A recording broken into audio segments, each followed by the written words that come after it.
ইরানের হামলায় মুখ থুবড়ে পড়েছে ইসরায়েল। বিশ্লেষকদের আশঙ্কা, তেল আবিবের প্রতিরক্ষা ব্যবস্থা টিকে থাকতে পারে আর মাত্র 10 থেকে 12 দিন। ইসরায়েলিরা প্রাণে বাঁচতে গাজাবাসীও তাঁবুতে আশ্রয় খুঁজছে। তবে কি ফিলিস্তিনিদের অভিশাপের আগুনে পড়ছে ইসরায়েলিরা? যুক্তরাষ্ট্রের কাছে অত্যাধুনিক অস্ত্র চেয়েছে ইসরায়েল। আবদার রক্ষা করবেন কি ডোনাল্ড ট্রাম্প? কেন বেঁধে দিলেন 2 সপ্তাহ সময়?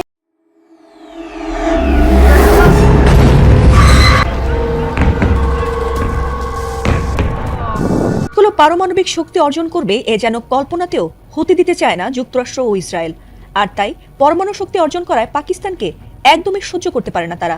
এমনকি ইরানও নাকি গোপনে পারমাণবিক শক্তি বাড়াচ্ছে সেটি ধারণা করে দুশ্চিন্তা রয়েছে শত্রু দেশগুলো। তাই ইরানের পারমাণবিক কেন্দ্রগুলো বরাবরই মাথা ব্যথার কারণ ট্রাম্প নেতানিয়াহু বাহিনীর। ইরান যেন কখনো পারমাণবিক শক্তি না বাড়াতে পারে সেজন্য বারবার সেখানে হামলা চালায় ট্রাম্প ইসরায়েল। এমনকি এবারের যুদ্ধেও ট্রাম্প হামলা করবে না বলার পরও ইসরায়েল ঠিকই ইরানের পারমাণবিক স্থাপনায় হামলা করে বসে। আর সেটিরই প্রতিশোধ যে ইরান ভয়াবহভাবে নেবে তা বোধ হয় আঁচও করতে পারেনি নেতানিয়াহুর দেশ ইসরায়েল। ইরানের নাতাঞ্জ পারমাণবিক স্থাপনায় হামলার কড়া জবাবে এবার ইসরায়েলের দিমোনা পারমাণবিক রিসার্চ সেন্টারে ক্ষেপণাস্ত্র ছুড়েছে ইরানের বিপ্লবী গার্ড বাহিনী। আর তাতে তছনছ হয়ে গেছে সেই অঞ্চল। এমনকি তাতে ইসরায়েলের দক্ষিণাঞ্চলীয় শহর দিমোনা ও আরাদে শতাধিক মানুষ আহত নিহত হয়েছে। আহতদের অনেকের অবস্থা আশঙ্কাজনক। ভয়াবহ এই হামলার পর আক্রান্ত এলাকায় জরুরি অবস্থা জারি করা হয়েছে বলে এক প্রতিবেদনে জানিয়েছে আল জাজিরা। ইরানের বিপ্লবী গার্ড বাহিনী আইআরজিসি অবশ্য দাবি করেছে এই হামলায় ইসরায়েলের 2 শতাধিক মানুষের প্রাণহানি হয়েছে। তবে ইসরায়েলের পক্ষ থেকে কারোর নিহতের খবর নিশ্চিত করা হয়নি। যদিও ইসরায়েল সামরিক বাহিনী আইডিএফ এর এক মুখপাত্র জানান, হামলার সময় দেশটির আকাশ প্রতিরক্ষা ব্যবস্থা সক্রিয় থাকলেও দিমোনা ও আরাদে এলাকায় তা ঠিকঠাকভাবে কাজ করেনি। ফলে শত শত কেজি ওজনের ওয়ারহেড যুক্ত 2টি ব্যালিস্টিক ক্ষেপণাস্ত্র সরাসরি আঘাত এনেছে। যদিও এ বিষয়ে ইসরায়েলিরা তেমন কিছু না জানালেও আন্তর্জাতিক পরমাণু শক্তি সংস্থা জানিয়েছে দিমোনায় অবস্থিত শিমন পেরেস নেগেভ পারমাণবিক গবেষণা কেন্দ্রে কোনো ক্ষতির ইঙ্গিত তারা পায়নি। সেই এলাকায় অস্বাভাবিক বিকিরণের মাত্রাও শনাক্ত করা হয়নি। এছাড়াও বিষয়টি তারা নিবিড়ভাবে পর্যবেক্ষণ করছে বলে জানিয়েছে সংস্থাটি। ইরানের জোরদার ক্ষেপণাস্ত্র হামলায় নাজেহাল ইসরায়েল। রাত নেই দিন নেই দেশটির উপর চলছে শত শত মিসাইল ও ড্রোনের আক্রমণ। ইসরায়েলের বিখ্যাত আয়রন ডোম ভেদ করে আঘাত হানছে ভয়ঙ্কর সব ক্ষেপণাস্ত্র। দীর্ঘদিন পশ্চিমাদের কঠোর নিষেধাজ্ঞা ও আর্থিক সংকটে থাকা ইরান এবার যে চমক দেখাচ্ছে তাতে মাথা ঘুরে গেছে ইসরায়েল ও তার পশ্চিমা মিত্রদের।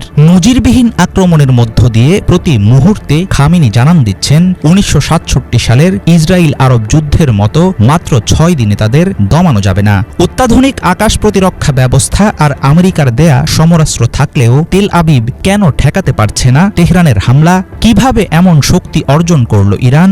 এসবের পেছনে কোত্থেকে আসছে টাকা পয়সার যোগান?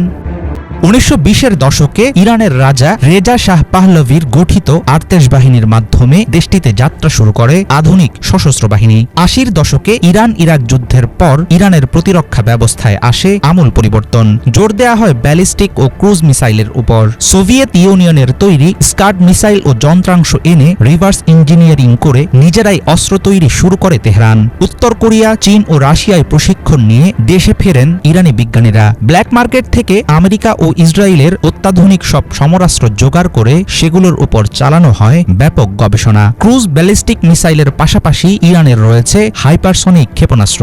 যেই ধরনের ক্ষেপণাস্ত্র থামানোর মতো কার্যকর প্রযুক্তি প্রায় নেই বললেই চলে।